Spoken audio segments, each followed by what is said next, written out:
Hello everyone, আসসালামু আলাইকুম। আশা করছি আপনারা সবাই অনেক অনেক ভালো আছেন। ভিডিওর শুরুতেই আপনি হয়তো ভাবছেন আমি এখন খুব সুন্দর একটা ছবি আঁকতে যাচ্ছি। তা ঠিক, ছবি আঁকতে যাচ্ছি, তবে এর সাথে সাথে আপনাদের নিয়ে যাব হাজার হাজার বছর পেছনে। এর শুরুটা ছিল পাহাড়ের গুহা থেকে। মানুষ তখন লেখাপড়া জানতো না, মোবাইল তো দূরের কথা, তাদের কাছে হোয়াটসঅ্যাপ ছিল গুহার দেয়াল। এক একটা চিত্র মানে ছিল এক একটা স্ট্যাটাস। আজ গরু মারলাম, কালকে বিয়ে আছে, বা এটা আমার হাত, কেউ কপি কইরো না। যাই হোক, তখন রং বানানো মানে ছিল কেমিক্যাল ফ্যাক্টরি চালানো।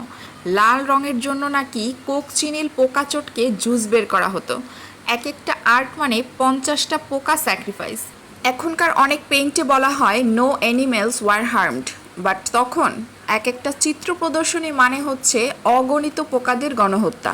আর নীল রং মানে আলট্রা মেরিন ব্লু ছিল তখনকার বিএমডাব্লিউ। শুধু রাজা বাদশারাই কিনতে পারত, কারণ ওই রঙের দাম জোগাড় করতে গেলে তো একজন শিল্পীর নিজের বউয়ের গয়না বিক্রি করতে হবে, এতটাই এক্সপেন্সিভ। ইতালিতে এক শিল্পী একটা দেয়ালে পেইন্ট করতে করতে ভুলেই গিয়েছিল যে নিচে সিঁড়ি নেই, সোজা ধপাস।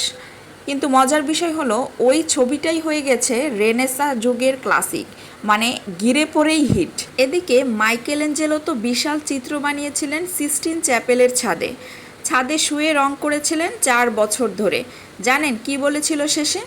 বলেছিল আমার ঘাড়টা এখন স্থায়ীভাবে উপরের দিকে ঘোরে, মানে জীবনটাই হয়ে গেছে পেন্টিং মোড।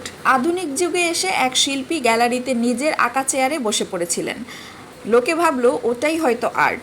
এক ক্রেতা তো সেই চেয়ার কিনে বলেছিল এই চেয়ারটা হচ্ছে মানবজাতির একাকিত্ব। তবে শিল্পী বলেছিল না ভাই, আমি ক্লান্ত হয়েই বসেছিলাম। আসলে কতই না গল্প আছে এই আর্টকে ঘিরে। একটা আর্টের আসলে অনেক গল্প, যে যেভাবে সাজায়, যেভাবে দেখে সেটাই গল্প। তেমনি আরেকটি আর্ট হলো ডুডল আর্ট। হ্যাঁ, একবার এক শিল্পী শুধু গোল গোল করে এঁকেছিল। লোকজন বলেছে এই বৃত্তগুলো হচ্ছে সমাজের মানুষের ঘুরপাকের চিহ্ন। আসলে পেন্সিলের হেড ভেঙে গিয়েছিল, আর সেটা ঠিক করতে করতেই ওই রকম গোল গোল করে এঁকেছিল। কিন্তু কল্পনা দিয়ে সেটাও হয়ে গেল একটা গল্প। আমাদের দেশেও ছিল এরকম মজার ইতিহাস। একবার শুনেছিলাম নন্দলাল বসু, জয়নুল আবেদিন, তারা তো আস্ত এক ব্রাশ দিয়ে গরুর গোবরের উপরেও ছবি এঁকেছেন। আর্ট ইজ এভরিহোয়ার, ইভেন গোবর। এখন আপনি বলবেন এই ইতিহাস আমি কেন শোনাচ্ছি? এর কারণ হচ্ছে এই যে আমি ছবিটা আঁকছি, নদী, গাছ, নৌকা, এটা যে শুধুই রঙের খেলা তা কিন্তু নয়। এটা আসলে সেই সব পাগলাটে মানুষের উত্তরাধিকার। নদী শুধু পানি নয়, সে সময়ের মতো চলে যায়, কেউ ফেরাতে পারে না। গাছ শুধু ডালপালা নয়, সে মানুষের শেকড়ের মতো জীবনের গভীরতা বোঝায়। আর নৌকা, সে হচ্ছে আমাদের প্রতিদিনকার চেষ্টা, যেখানে ঢেউ আছে, গন্তব্য আছে, আর মাঝে মধ্যে হুট করে ডুবে যাওয়াও আছে। তাহলে কি বুঝলেন? আর্ট শুধু চোখের জন্য না, মাথার জন্যেও। তুলির এক একটা টান মানে হাজার বছরের পাগলামির গন্ধ, আর একটা হালকা ভুল টানের মানে হতে পারে পরের মাস্টারপিস। সব কিছুই নির্ভর করে আপনার দেখার উপর। আপনি যেভাবে দেখবেন সেটাই গল্প। সেই দিক থেকে বিবেচনা করলে মূল ক্যারেক্টার কিন্তু দর্শকরাই। একটা সাধারণ রেখাকেও অসাধারণ গল্পের রূপকার যেমন এই দর্শক, আবার অসাধারণ আর্টকেও সাদামাটা ভেবে উড়িয়েও দিতে পারে এই দর্শক।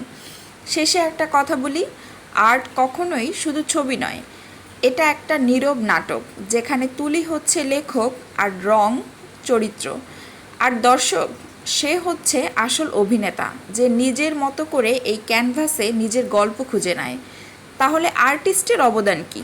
আপনার মতে আর্টিস্টকে তাহলে কি বলা যায়? কমেন্ট করে জানাবেন। আজকে এই পর্যন্তই। ভালো থাকবেন, সুস্থ থাকবেন। আল্লাহ হাফেজ।